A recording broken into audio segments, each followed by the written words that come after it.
जय गुरु जी के चरणों में प्रणाम, सारी संगत को जय गुरु जी। आज हम वह सत्संग सुनेंगे जो व्हाट्सएप पर हमें ऑडियो फॉर्म में मिले हैं। संगत जी, सत्संग शुरू करने से पहले गुरु जी का मंत्र जाप आप भी मेरे साथ कीजिए। ओम नमः शिवाय, शिव जी सदा सहाय। ओम नमः शिवाय, गुरु जी सदा सहाय। जय गुरु जी। जय गुरु जी, शुक्राना गुरु जी, अनंतम अनंतम शुक्राना। Thank you so much गुरुपा। ओम नमः शिवाय, शिव जी सदा सहाय। ओम नमः शिवाय, गुरु जी सदा सहाय। जय गुरु जी। सभी संगत जी को मेरे हस्बैंड काम पे गए थे और वो अपने फ्रेंड के साथ बाइक पे जाते हैं और बाइक पे उन्हें किसी ने मतलब मार दिया पीछे से। मतलब बाइक की ही आपस में शायद टक्कर हुई थी। मतलब उनका एक्सीडेंट होते होते बच गया और पैर में ना उनके बाइक मारी उसने और बस हल्की सी खरोच आई है उन्हें, बिल्कुल ज़रा सी हाथ पे कोहनी पे हल्की सी लगी बिल्कुल। तो उस मतलब कुछ नहीं हुआ। जो भी छोटा सा एक्सीडेंट गुरुजी ने, बहुत बड़ा कष्ट होगा कोई जो बिल्कुल हल्के में ही कटवा दिया, उसके लिए बहुत बहुत शुक्राना।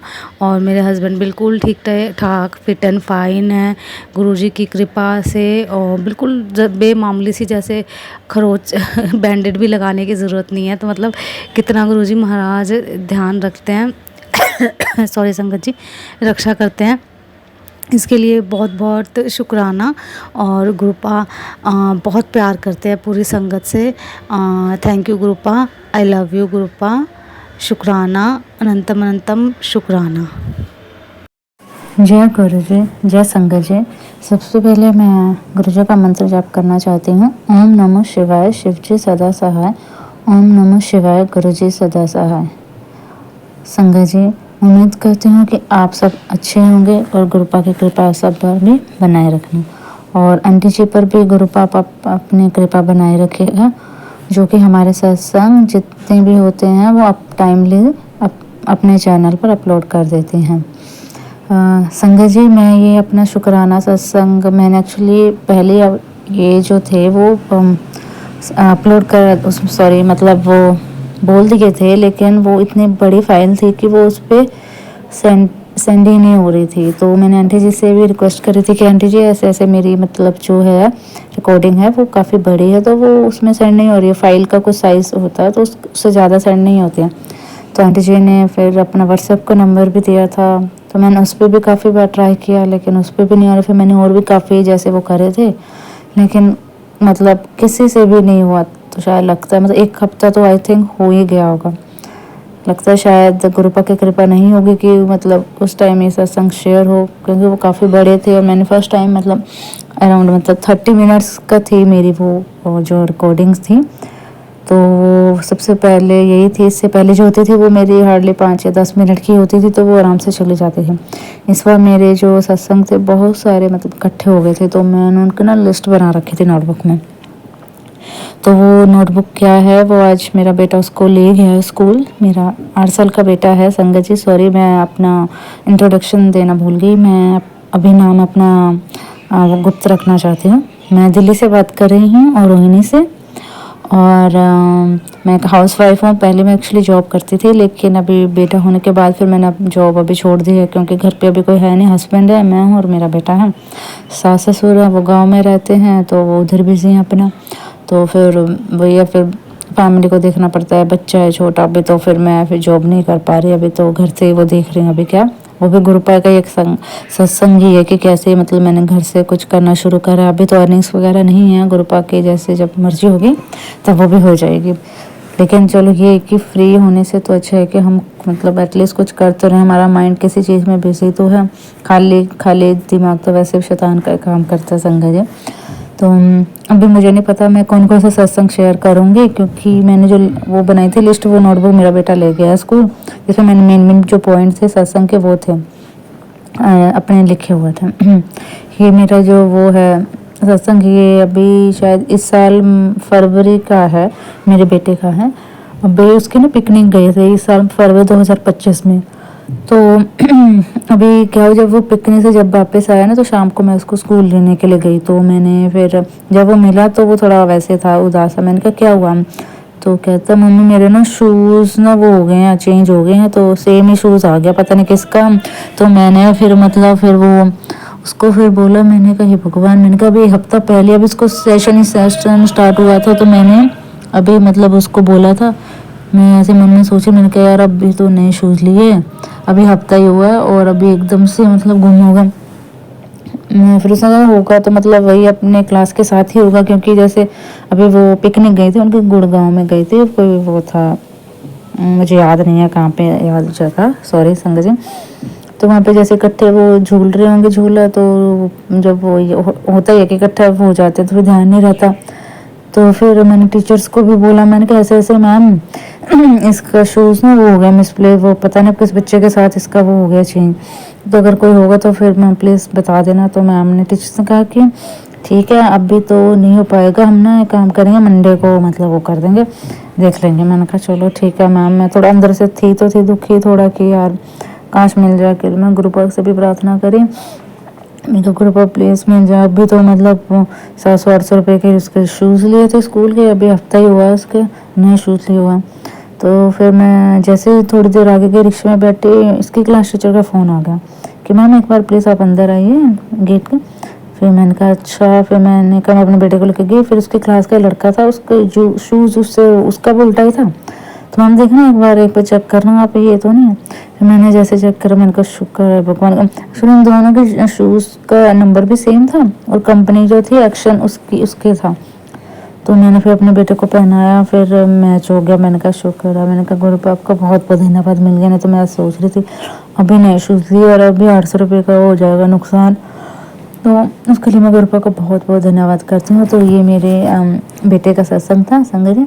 और जो और सत्संग है और ये है कि क्या बोलते हैं उसका, हाँ एम्स का था, मेरे एक्चुअली ना पेट में दिक्कत दर्द जैसे मुझे होती थी। अब ये मेरी 2023 से शुरू हुई थी, तो उस टाइम थोड़ा कंटिन्यूस हो गई थी। तो उसी टाइम मैं गुरुपा से भी जुड़ी थी, सितंबर अक्टूबर के आसपास ही। सबसे पहले तभी 2023 अक्टूबर में मैं गुरु मंदिर गई थी, बड़े मंदिर गुरुपा के, और उसी टाइम मैं जुड़ी भी थी। तो और उसी टाइम जैसे मेरी कज़न सिस्टर थी तो वो बीमार वगैरह थी, काफ़ी हॉस्पिटलाइजेशन रही 1-2 महीने, और फिर दिसंबर में वो एक्सपायर हो गई। तो उसके बाद ही फिर गुरुपा से कनेक्शन ज़्यादा हुआ, शायद गुरुपा को ये सब चीज़ें पता होंगी कि ये सब होने वाला होगा, तो गुरुपा ने जोड़ लिया होगा कि हाँ ऐसे ऐसे अब आगे होगा। तो गुरुपा तो सब जानते हैं, उनको तो उनसे क्या छुपा है।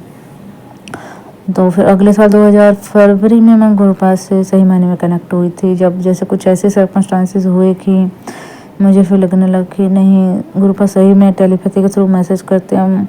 क्या बोलते हैं उसको, यूट्यूब के थ्रू मेरे को मैसेज वो आते थे। उस टाइम मेरे को नहीं पता था, क्योंकि मैं इन सब चीज़ों के बारे में आई वॉज नॉट अवेयर।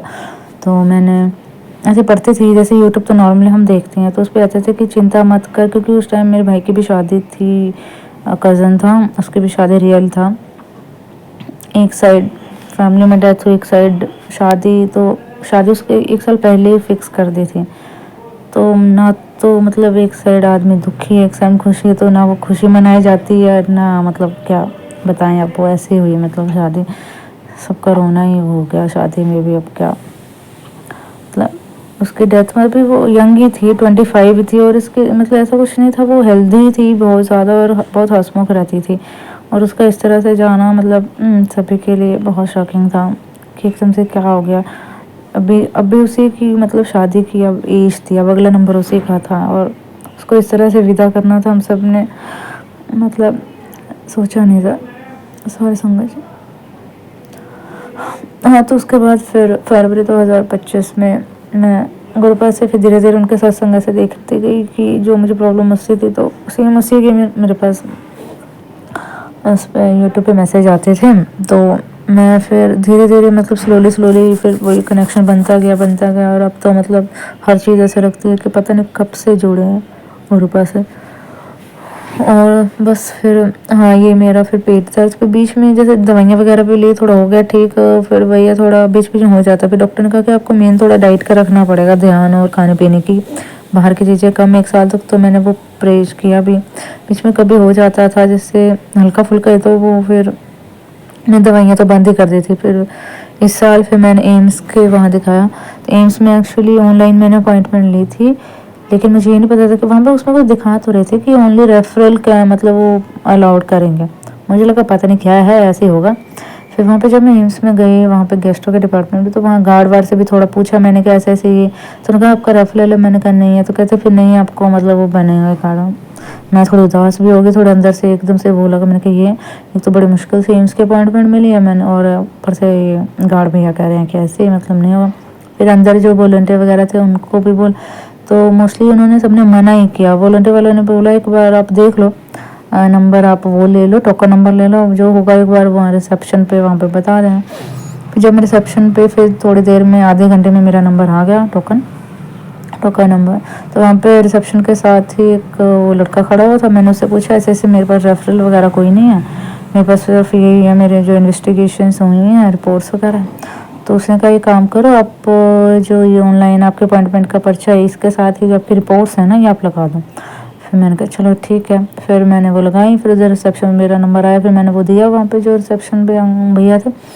फिर उन्होंने देखा। फिर उधर एक कोई बैठे होंगे, पता नहीं अंकल थे या क्या थे, और आई डोंट नो कि वो डॉक्टर थे या कौन था। फिर उसको उसने दिखाया कि ऐसे मतलब ये पर्ची मतलब वो है, रेफरल वगैरह नहीं है, तो फिर सिर्फ रिपोर्ट्स ही हैं। तो उन्होंने उनको देखा। फिर उनका ठीक है बना दो। फिर मैं अंदर यहाँ ना गुरुपा से बोले, तो मैं गुरुपा आप सही में सच में होना तो प्लीज़ मेरा है ना कार्ड बनना चाहिए। मैं का मतलब अब मैं वो वापस नहीं जाना चाहती कि हाँ इतने टाइम के बाद बड़ा मुश्किल से ये नंबर मिला एम्स का। तो पता नहीं सर्कमस्टांसेस ऐसे बन रहे थे कि मैं मतलब अपॉइंटमेंट ही नहीं ले पा रही थी। ये कहते हैं ना कोई चीज़ रोक रही होती है कि नहीं करना, तुमने कुछ नहीं करना, तो वही चीज़ हो रही थी। मैं गुरुपा से कर देखो गुरुपा प्लीज़ अगर आप हो तो प्लीज़ फॉर्म कर देना कि हो जाए और मेरा कार्ड बन जाए। और जब उसने बोला ना कि हाँ मतलब वो तो वो बन गया, उस टाइम मुझे इतनी खुशी हुई। मैंने कहा गुरुपा मुझे माफ़ करना जो मैं आपको ये बोला कि आप गुरुपा सही में हो तो आप तो हम सबकी इतनी बार सुनते हो और हम लोग ही हैं नादान, आपके बच्चे जो समझ नहीं पाते हैं। तो फिर बस ये मेरा एक शुक्राना था। और दूसरा शुक्राना भी इसी का ये कि जो मुझे रूम नंबर मिला था वो था मेरा 717। एक्चुअली 7th फ्लोर थी वो तो मुझे पता था, लेकिन 717 था भी, उसमें लिखा भी हुआ था, लेकिन वो उस टाइम मुझे पहले नहीं पता था कि वो room number. But the moment I reach the 7th floor in room number 717 I gave by जो अपॉइंटमेंट वो थी प्रिस्क्रिप्शन जो थी, और वहाँ पे दे दी, डिपॉजिट कराई। And when I sat down and was waiting for my number, तो मैंने रियलाइज़ करा यार मेरे रूम का नंबर तो 717 है। और मैं इतनी खुश हुई, मैंने कहा साथ साथ डबल बिले थे। मैंने गुरुपा आप साथ में हो। मैंने कहा गुरुपा आपको बहुत बहुत धन्यवाद। आपका क्या मतलब बोलूँ, शुक्राना भी मतलब ऐसा लगता है कि कुछ भी नहीं है। मतलब हमारा शुक्राना आप जो करते हैं मतलब वो कोइंसिडेंस नहीं हो सकता। सही में आप एक कहते हैं ना एक पावर, एक इनविजिबल कुछ है जो हमें मतलब सिर्फ महसूस कर सकते हैं, हम उसको देख नहीं सकते, सिर्फ महसूस। और मेरे घर में भी गुरुपा के स्वरूप हैं, मैंने किचन में भी लगा रखे हैं। तो ज़्यादातर जो मैं बात करती हूँ वो मैं किचन में गुरुपा से बात करती हूँ, खड़े खड़े खाना भी बनाती हूँ, गुरुपा से बात भी करते रहती हूँ उनसे। तो वो मेरा एक्चुअली वो मैंने प्रिंट आउट निकाला था कलरफुल। इसका भी एक सत्संग था शायद, आई गेस मैंने करा था आंटी जी के चैनल पे या नहीं मुझे वो याद है। उसका ये था कि मैं ना एक्चुअली प्रिंट आउट निकालने गई थी मोबाइल से, तो मैंने निकालना था वाइट कलर का, वो मेरे को अच्छा लग रहा था।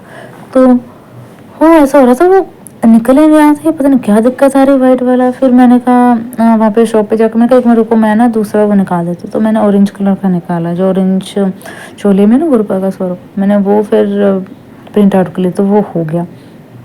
मैंने कहा लगता है गुरुपा आप मेरे घर में ना उसमें वाइट चोले भी नहीं आना चाहते, आप ना मेरे घर में इसमें आना चाहते हैं, क्या बोलते हैं ऑरेंज वाला। और जो मुझे बड़े मंदिर से वो मिली हैं ब्लेसिंग्स, बड़े जो बड़ा स्वरूप है वो भी ऑरेंज में मिला है, और एक और है जो मेरी मम्मा ने मुझे दिया है वो भी ऑरेंज वाला ही है। तो मेरे थोड़ा मन में था कि मेरे घर में थोड़ा वाइट भी होता, क्योंकि इस बार अभी मार्च 22 को मैं गई थी अपने सिस्टर के साथ, अपने बच्चों के साथ, उसका भी है लड़का सेम 8 साल का। तो मंदिर गए थे हम दोनों बड़े मंदिर। तो वहाँ पे मुझे जो ब्लेसिंग्स वहाँ मिलती है ना, वो तो ज़्यादातर मोस्ट ऑफ द टाइम वही है, स्वरूप वाले ही ब्लेसिंग्स हैं। तो इस बार भी वही थी, तो मैंने नहीं ली। मैंने सिस्टर को बोला, वो फर्स्ट टाइम आई थी यहाँ पे दिल्ली में, तो मैंने कहा तू ले ले, तो फिर उसने ले ली, तो वाइट कलर के उसमें था। देखिए संगत जी, ये भी मेरा वो था सत्संग था जो मैं इस आंटी जी के चैनल पे ना शेयर कर चुकी हूँ। तो कि मुझे सेम किसी अंकल जी ने जो थे वहाँ पे सेवादार अंकल, उन्होंने ऐसे ही, मैं जूता घर में थी तो उन्होंने मतलब ये मैंने सत्संग शेयर कर दिया है, तो वहाँ पे मुझे उन्होंने ये ब्लेसिंग्स दे दी इनवाइट को। चलो, तो मैं मतलब इतनी खुश हुई, वो मेरी मतलब खुशी का ठिकाना मैं बता नहीं सकती उसे वर्ड्स में। मतलब उस टाइम मैं बहुत स्पीचलेस और अंदर जो मुझे खुशी इतनी हो रही थी ना, तो मैं उस खुशी को बयान नहीं कर सकती। मतलब top of the world feel कर रही थी मैं उस टाइम पे। तो संगत जी ये मेरे शुक्राने हैं। और हाँ, और मेरे जो थे और भी हैं, वो मैं ना अलग उसमें सत्संग में शेयर करूँगी, क्योंकि ज़्यादा वो फाइल हो रही है तो वो सेंड नहीं हो पा रही है, तो उसको मैं अगले अपने सत्संग में शेयर करती हूँ। तब तक के लिए मैं आप सबसे विदा लेना चाहती हूँ। मैं गुरुपा का मंत्र जाप करना चाहती हूँ। ओम नमः शिवाय, शिव जी सदा सहाय। ओम नमः शिवाय, गुरु जी सदा सहाय। संगत जी आप सभी को भी नमस्कार। और गुरुपा आप अपनी में जय गुरु जी। संगत जी, मैं जयपुर से सोनिया शर्मा बात कर रही हूँ। मैं अपना एक शुक्राना सत्संग शेयर करना चाहती हूँ, और ये शुक्राना सत्संग मैं अपने गुरु जी के सामने बैठकर अपनी शॉप से शेयर कर रही हूँ। तो अपना शुक्राना सत्संग शेयर करने से पहले मैं मंत्र जाप स्टार्ट करूँगी। ओम नमः शिवाय, शिव जी सदा सहाय। ओम नमः शिवाय, गुरु जी सदा सहाय। संगत जी, गुरु जी के मैसेज मुझे आ रहे थे घर किचन के, गैस सिलेंडर वगैरह के, तो मैं उनको सुन रही थी। मैंने दो सत्संग सुने थे, तो मैं सुनती थी उनको। तो हम सत्संग सुनते हैं ना, तो गुरु जी हमारे सत्संग में ही कष्ट काट देते हैं, ऐसा सभी सत्संग में लोग कहते हैं। और सही में ये चीज़ होती है। मतलब गुरु जी हमारे सत्संग में ही हमारे कष्ट काट देते हैं। तो आज संडे का दिन है, 20 अप्रैल है। मैं अपने घर पे काम कर रही थी, तो क्या हुआ, मैंने पूजा वूजा करके, और मैं एक छोटा डब्बा रखती हूँ जिसमें पूजा का सारा जो भी जली बाती वगैरह है, जो भी फूल माला वगैरह, वो इकट्ठा करके रख देती हूँ। तो आज क्या हुआ संगत जी, जैसे ही मैं पूजा करके मैंने या तो टीवी या कुछ भी ऐसा चीज़ उस डब्बे में डाल दी। तो उसके बाद में पूजा वूजा करके मैं तो अपनी बालकनी का काम वाम करने चली गई। उसके बाद में गुरुजी में आई किचन में, इतना धुआं हो रहा है मेरे किचन में, मुझे एकदम से समझ में नहीं आया हुआ क्या है। उसके बाद में मेरे को एकदम थोड़ा, मैं संभल के मैंने देखा, उस डब्बे में आग लग रही थी, उसमें से धुआं निकल रहा था। मैं जल्दी से उस डब्बे को बाहर लेके गई, मैंने उसके अंदर पानी डाला, फिर भी किचन में इतना धुआं, उसमें से गैस सिलेंडर भी रखा है। मैंने गैस सिलेंडर, तो वैसे ही तो गुरुजी की दया से मैं गैस सिलेंडर को ऑफ करके रखती हूँ। इतना धुआं, मैं डर गई। फिर सब चीज़ मैंने बाहर निकाली और सब चीज़ों को साफ़ किया। जैसे जैसे थोड़ा धुआं कम हुआ, मैं इतना डर गई थी गुरुजी, संगत जी, इतना डर गई थी मैं आज सच में। लेकिन गुरुजी ने मुझे बचा लिया, मेरे घर को बचा लिया। जय गुरुजी, शुक्राना गुरुजी। और संगत जी, मैं इतनी परेशान हूँ। हम लोग रेंट पे रहते हैं, मेरे हस्बैंड और मेरी छोटी 5 साल की बेटी और मैं। हम लोगों का ऐसे कि हम लोग रेंट पे रहते हैं, तो हमारे लैंडलॉर्ड है, वो हमें बहुत परेशान करते हैं। कभी क्या करके हमें बस परेशान ही करते रहते हैं। हर चीज़ के पैसे लेते हैं, फिर भी वो हमें परेशान करते हैं। कभी यहाँ सफाई नहीं करी, कभी वहाँ नहीं करी। मेरे हस्बैंड भी जॉब में है, मैं भी अपनी शॉप चलाती हूँ, तो हमें जितना टाइम मिलता है हम लोग अपने काम करते हैं, और जितनी ज़रूरत वाली हम सफाई करते हैं। ऐसा नहीं कि हम बहुत ज़्यादा गंदा रखते हैं, पर होता है ना, लैंडलॉर्ड होते हैं, उनको क्या आदत होती है किराएदारों को परेशान करने की, तो है ना, वो लोग हमें बहुत परेशान करते हैं। आज उन्होंने सुबह मेरे से बहुत मतलब बहसबाजी की है उनकी वाइफ ने। तो गुरु संगत जी, आप लोग भी प्रार्थना करो गुरु जी से। मैं बहुत परेशान हूँ गुरु जी, चाहे आप छोटा सा ही मुझे अपना घर दिला दो, ब्लेस कर दो अपना घर। आपका मैसेज आता है तुझे नया घर ब्लेस कर दूँगा। तो गुरु, मेरे सारे जितने भी माड़े कर्म हैं उनको मत देखो गुरु जी, उनसे मैं बहुत शर्मिंदा हूँ, मुझे माफ़ कर दो। मैं आपके आगे ना करते गुरु जी, मुझे माफ़ कर दो। बट मुझे एक छोटा सा घर ब्लेस कर दो जो मेरा खुद का हो। मुझे हम लोगों को कोई कुछ बोल नहीं सके। सिर्फ मुझे ऐसा लगता है कि जैसे हमारे आत्मसम्मान को कोई ठेस पहुंचाता है। ऐसी बातें करते हैं वो लोग, जैसे हम कुछ जानते नहीं हैं, हम कुछ बहुत बेवकूफ़ लोग हैं। तो संगत जी, आप लोग थोड़ा प्रे करें। आप लोग से प्रार्थना करते हैं कि आप लोग प्रे करो गुरु जी से कि गुरु जी मुझे छोटा ही सही, चाहे 1 BHK ही हो, ज़्यादा बड़ा ना हो, लेकिन मेरा खुद का घर हो। मुझे हमको कोई कुछ नहीं बोल सके, मेरी बेटी को कोई कुछ नहीं बोल सके, वो अपने मन से खेले। गुरु जी का अच्छा सा स्थान बना सकूँ। मैं बाबा श्याम को भी मानती हूँ, उनका भी अच्छा सा स्थान बना सकूँ। संगत जी, मैं ये शुक्राना सत्संग यहीं पर समाप्त करती हूँ। ओम नमः शिवाय, शिव जी सदा सहाय। ओम नमः शिवाय, गुरु जी सदा सहाय। आंटी जी, आप मेरा सत्संग शेयर करती हैं ना, आप प्लीज़ मेरा ये सत्संग ज़रूर शेयर करना, मैं बहुत परेशान हूँ।